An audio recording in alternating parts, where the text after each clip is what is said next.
Shalom. First of all, I just start off by giving all glory and honor to Yahweh, Ba'ashem, Yahushua, Ba'ashem, Rakakadash. The belongers of teachers, elders, and apostles of Great Millstone. Likewise, brothers, put out this truth. Faithfully, fearlessly feeding the sheep, and to brothers and sisters tuning in. Shalom. Today's lesson is titled, Esau is the same as before. Nothing new under the sun. Now, we're going to go into up-to-date, modern time video to show you the ways of this devil, Esau the Edomite, the so-called white man, and also a little bit of history, from a video that I found concerning how we have gone through this experience before.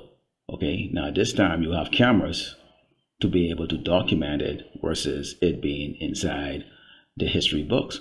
Okay, now I'm going to show you a quick video and then we're going to go into this article. So here's the video. Stood out to me the most was going into the caged facility and witnessing where they housed over 32 grown men together with only 3 toilets, and those toilets were the same places that the folks would get their water from.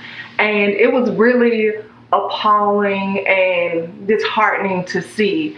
Not only that, but the director of Florida, the Department of Emergency Management, he was very evasive in his questioning. We often asked who were the vendors and things like that, and they continually said, oh, you have to file a public records request.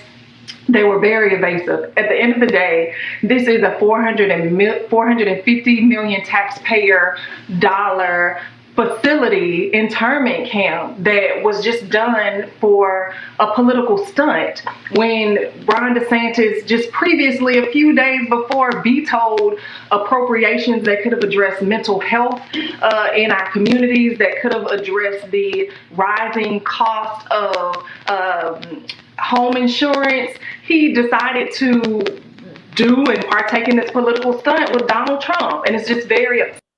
Now, as you saw in that video, okay, you had these lawmakers, okay, these reporters that were supposed to go into the facility known as Alligator Alcatraz, and from what they saw, they can see that this facility, okay, is meant not only to house, okay, the children of Israel, okay, so-called Blacks and Americans and Latinos. In particular, right now, they're looking at the Latinos, but it is to suppress any type of spirit that their captives, okay, which would be us, would have under these conditions. Okay, let's go into the scripture before we go into this article.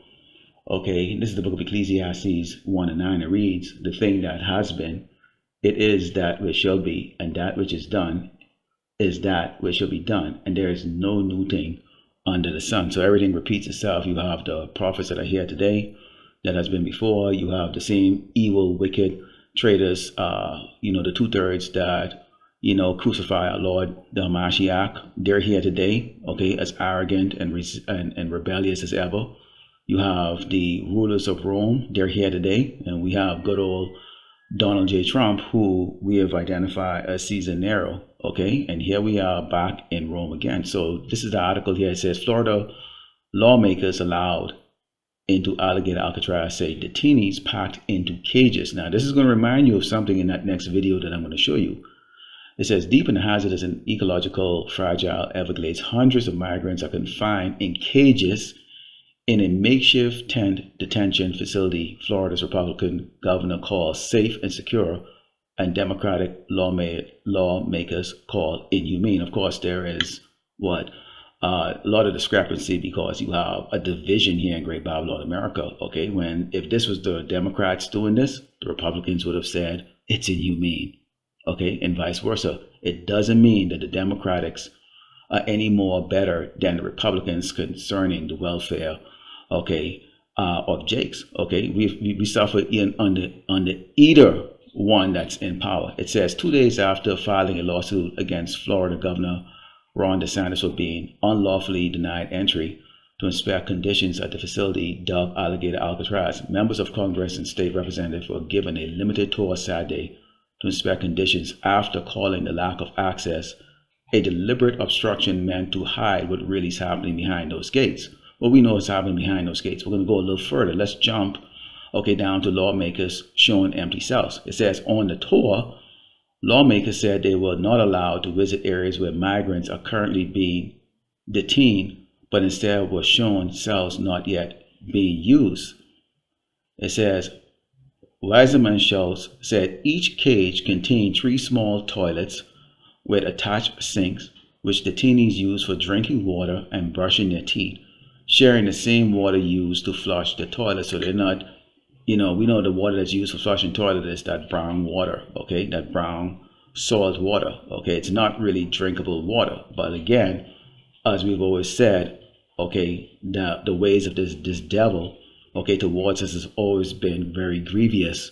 Okay, so our enemy is not going to give us fresh drinking water if we're being held in captive. It says when they toured the kitchen area, Wiseman Schultz said government employees were being offered large pieces of roast chicken and sausages, while the detainees' lunch consisted of a gray turkey and cheese sandwich and apple and chips. Okay, so gray turkey, if you know what gray turkey is, it's basically the turkey is rotten, pretty much.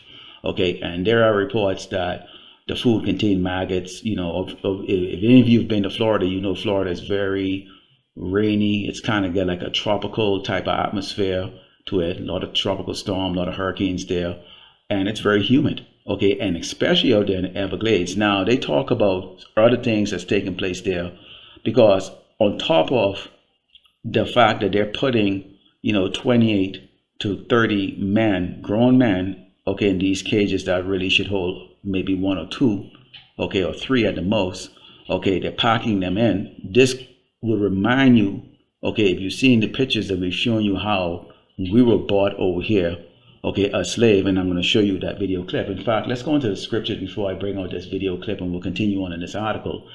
This is the book of Psalms 10 and Psalms 5. It reads, his ways are always grievous, thy judgments are far above out of his sight.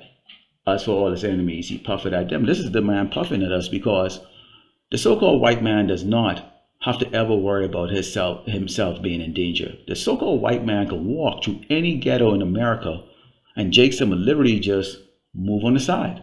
They will not attack him, okay? They might argue with him if he says something stupid, but they will not attack him, okay?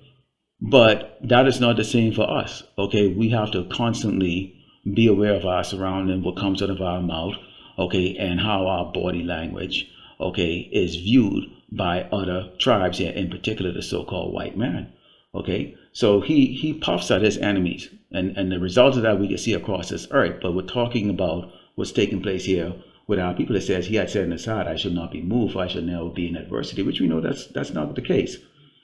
His mouth is full of cursing and deceit and fraud, which means he lies.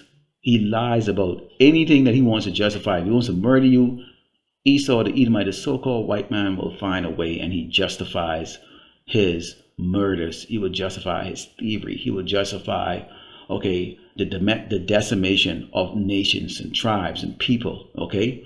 Under his tongue is mischief and vanity. He sitteth in the lurking places of the villages, in the secret places doth he murder the innocent. His eyes are privy set against the poor. Now, let's go back to this article here, and it says here, take a look at it. It says detained migrants family report difficult conditions, no access to lawyer. It says about 900 people are currently detained in the facility, Wiseman Schultz said during the news conference, but it has the capacity to hold 3,000 people and room for more, according to Kevin Guthrie, executive director of the Florida Division of Emergency Management. His wife of 43 years, old Guatemalan man detained at Alligator Alcatraz, told CNN her husband is enduring harsh conditions similar to those described by lawmakers who toured the facility. After more than 2 weeks in the detention, she said he has yet to see a lawyer. Now, you can pause this and go around and take a look at this. They're talking about mosquitoes, obviously the snakes and other hazardous creatures that are around this place here. But when you look at the title of this, it says Florida lawmakers allowed into Alligator Alcatraz, say detainees packed into cages. Now, take a look at this video. It's about 5 minutes long, okay? And this should give you an an understanding of what we endured before. Okay, and yes, there's a such thing as, okay, reincarnation or regeneration, and all of us have been regenerated. Take a look at this video. From about 1525 to 1866, 12.5 million Africans were taken from their homeland and forcibly transported across the Atlantic, a journey that approximately 2 million of them would not survive. By the turn of the 18th century, European merchants were building vessels capable of transporting hundreds of enslaved people per journey. These ships had extra portholes for ventilation, weapons mounted on deck in case of rebellion, and additional compartments added below deck to take on more human cargo. Before boarding the ships at African port cities, enslaved people were stripped of their clothing and remaining possessions and had their heads forcibly shaved. During boarding, which could take weeks or even months, enslaved people lived on the deck of the ship in a temporary wooden house constructed by the crew. The crew also installed netting around the deck of the ship, designed to catch those enslaved who might opt for death over forced servitude. Once moved below deck, enslaved people would find themselves stuffed into compartments with ceilings as low as 4.5 feet, where they would spend most of their voyage. They were segregated by gender and age. Adult men were kept separately and shackled in pairs. Women usually left unchained in their designated compartment, and children often free to move about the ship. There were no sanitary facilities of any kind. Enslaved people were forced to relieve themselves where they sat, creating hellish conditions when combined with the heat and lack of ventilation below deck. Disease was rampant. Dysentery, malaria, yellow fever, smallpox, measles, and influenza ravaged the enslaved and crew members alike. The enslaved people generally spent about 8 hours a day above deck, but were still separated by gender, with a barricado, a reinforced wall that could be used to protect crew members in case of a revolt. Enslaved people were also subject to forced exercise, which sometimes included dance and song for the entertainment of the crew. Enslaved captives deemed disobedient were tortured and beaten, usually whipped with the especially cruel cat o' nine tails, a tool designed to inflict maximum pain. Enslaved people who refused to eat their typical meal of rice and beans were forced to do so, sometimes with a speculum oris, a medieval tool used to force open a person's mouth. Women, while usually left unshackled, were raped and sexually abused by members of the crew, sometimes arriving in the New World, carrying the children of their attackers. But it was the women, using their minuscule freedoms, who would often coordinate mutinies against their captors. But these rebellions were rarely successful. The true extent of the horrors of the Middle Passage came to light in a 1783 court trial over the slave ship Zong. The Zong left present-day Ghana in August of 1781, with 442 enslaved on board. After a 2-month journey riddled with navigation errors, 62 enslaved people and 7 crew members had perished without reaching their destination. Disease was spreading throughout the ship, and fresh water was running dangerously low. Captain Luke Collingwood was afraid of the financial cost of more deaths. Enslaved people that died of disease were not covered by the ship's insurance, but the enslaved who drowned were. Collingwood ordered approximately 130 enslaved people thrown overboard. He claimed it was necessary to do so to halt the spread of disease. At the trial between the Zong's owners and their insurance company, the owners argued that because it was legal to kill sick animals for the health of a ship, it was legal to treat enslaved people the same. The court agreed with the ship's owners, but the trial itself exposed the horrors aboard the Zong, and its story was republished by British abolitionists with the name of the ship redacted, meant to show that this tragedy could happen on any ship transporting enslaved people across the Middle Passage. 24 years after the Zong trial, the international slave trade was outlawed in both Great Britain and the United States.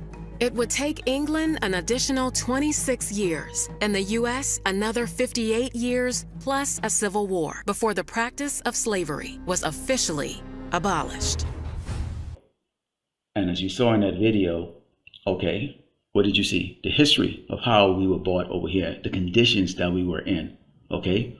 When we told you that Eve would came to America, okay, or the New World as they call it back then, many of them pregnant with the babies of the captives, okay? The children were allowed to run on the boats, okay, as they see fit, because we know this man is also a pedophile.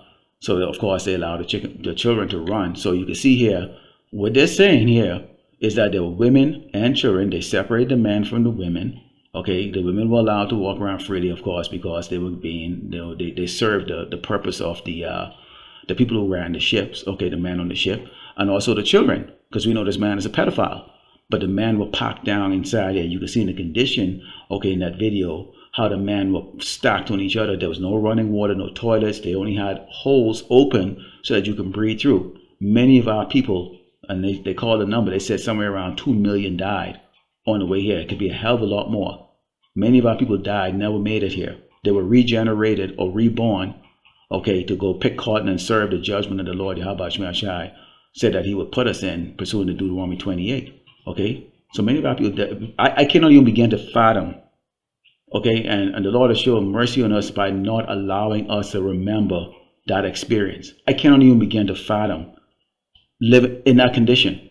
But here we are, back in 2025, and once more again, we're about to go through that again. This is the book of Isaiah 31:1. Because you Jakes, you voted for this man. Okay, now we know it's fixed. We know there's no such thing as you have the ability to vote any prince into power. But the fact that you held up a sign, that you went to a booth and cast your ballot, okay, which is what you're thinking in your heart, you're giving yourself over to this man. You did this. But here it is. Look at this. Hispanics and Latinos for Trump 2024. Negroes or blacks for Trump's 2024. And then of course you Edomites, okay, because you think that this is not going to come to you. Here it is. Get them out, okay? Deport them. You want to see MAGA great again. Y'all remember, y'all voted this man in. This is the figurehead, okay, that's representing the wicked rulers of this earth, who are the short callers that we don't see walking the streets every day or on television, okay? The Illuminatis, the elites, okay? You did this. So when this come to bite you in your ass, when you're now getting yourself put into alligator Alcatraz, okay, in Alabama or in San Diego or wherever the park, they say they can build more of these things. See, this is not meant to just cage you. This is meant to terrify you, okay? This is how they're going to scare the rest of the population into obedience for their new world order. It says, woe unto them that go down to Egypt for help and stay on horses and trust in chariots, because they are many, and in horsemen because they are very strong. But they look not unto the Holy One of Israel, neither see the Lord Yahweh Shemashah. This isn't talking about the Edomites. This is talking about you Jakes. Okay? So y'all are prideful. Y'all are prideful. Okay? But that pride is going to get you. And we see this pride consistently every day, especially Jakes them who, have $1 to spend, or they think that they're living it easy. It's not coming for them, whatever the case is like that. No. Okay? You need to pull your head out of your ass and go type in the word FEMA encampment, internment camps, okay, or FEMA installation across America. And you can see that there's thousands of them waiting to be filled. Okay, you're not going to be fed, as that article described. You're not going to be sleeping on comfortable, beds. Like how you would probably see in these, prison shows and stuff like that, where they have their bunk bed and a TV to watch. No. Okay, this is going to be different. You're going to go hungry. Okay, you're going to be sick. You're going to experience exactly the way we experienced it, being brought over from Africa, okay, or wherever they brought us from, okay, over here, in which a lot of us did not make it. Only the strong ones was able to make it. Imagine just laying next to your dead brothers, man, smelling that rotten flesh. Okay. I can't even fathom that. I don't want to. I'd rather be dead. Okay, let's close with the book of Jeremiah 11. In verse 11 it says, therefore thus said the Lord, Yahweh Shemashah, behold, I will bring evil upon them, which they shall not be able to escape. And though they shall cry unto me, I will not hearken unto them. So this is the Lord going to be telling us not to throw any prayers up for you. So each and every one of you in these pictures and who went up to that voting booth, may the Lord Yahweh Shai put the spirit in Esau to grab your ass. And those of you who reject the word of the Lord Yahweh Shai from the prophets, may the Lord send these Gurga troops to your house and grab you and your children, okay, and put them in these alligator Alcatraz. And we're not going to throw a damn prayers for your ass. We're just going to make lessons. That's what I'm doing right now, okay? So this is not a pity lesson for the people down there. We're just bringing out the fact that this happened before and it's happening right now. So I'm not feeling any type of pity for the jakes that are inside there right now, all right? This is the judgment that the Lord Yahweh has subjected them to. I don't want to get subjected to it. Okay, it says, then shall the cities of Judah and inhabitants of Jerusalem go and cry unto the gods unto whom they offer incense. I can guarantee you, they're inside there going, Jesus, Jesus, mother of Jesus, Mary. You know, clutching their little rosary if they still have that around their neck like that, still trying to pray to the so-called white man God, you know, Jesus. Okay, they don't know the true Paleo-Hebrew name. They don't know their God, their power. Okay, and they're praying to a false deity that can't do shit for them. All right, it says, but they shall not save them at all in the time of their trouble. For according to the number of thy cities were thy gods, O Judah, and according to the number of the streets of Jerusalem have ye set up altars to that shameful thing, even altars to burn incense unto Baal. And that's the name of that's the way our people think. When you cross that border, you're crossing that border because you want to come over here and you want to be an American. You want to live the American life. Okay, well, you're living it. There it is right there. Alligator Alcatraz. And there's those who have been here all the while who've given their heart over to Baal, okay, the so-called white man image, his God, okay, his power, okay. That's why it says, woe to those who go down to Egypt, because this place is known as spiritual Sodom in Egypt. And there you are right now. That's how he's thanking you, okay. And boy, I see so many people. I can't wait till these Gurga troop grab their ass and bring them into that reality check. Oh my goodness. Okay. It says, therefore pray not for these people, neither lift up a cry or pray for them, or prayer for them, for I will not hear them in the time that they cry unto me for their trouble. So the Lord is not going to hear you when you're in that situation. While you're out here walking around right now, you don't have handcuffs on you, you're not hog tied, you're not in a prison internment camp. You have the opportunity to repent. And for you, man, you have the opportunity to go out there just like how we do. Okay? As the Mashiach says, the labor is great, but the help is short. Meaning what? We need more men out there on the highway and the byway. We need more men, okay, doing these lessons. Okay? We need men, period. Instead of bitches, man. But that's okay. Okay? That's okay. But there's only few. Right? You're right to bullshit around, and then when the white man grabs your ass, now you're praying to sweet Jesus, and we're not gonna pray to Yahushua to send angels to save your ass. We're not. Okay? We've been warned not to pray, or else we're gonna get thrown in that condition. And from what I'm seeing, and from the two videos you've seen here, I don't want no part of that. So it sucks to be you doggone niggas and spicks that's gonna be in that situation. Lord willing, the elect was edified to close up by giving all glory and honor to Yahweh Ba'ashim, Yahushua Ba'ashim, Rakakadash, Shalom.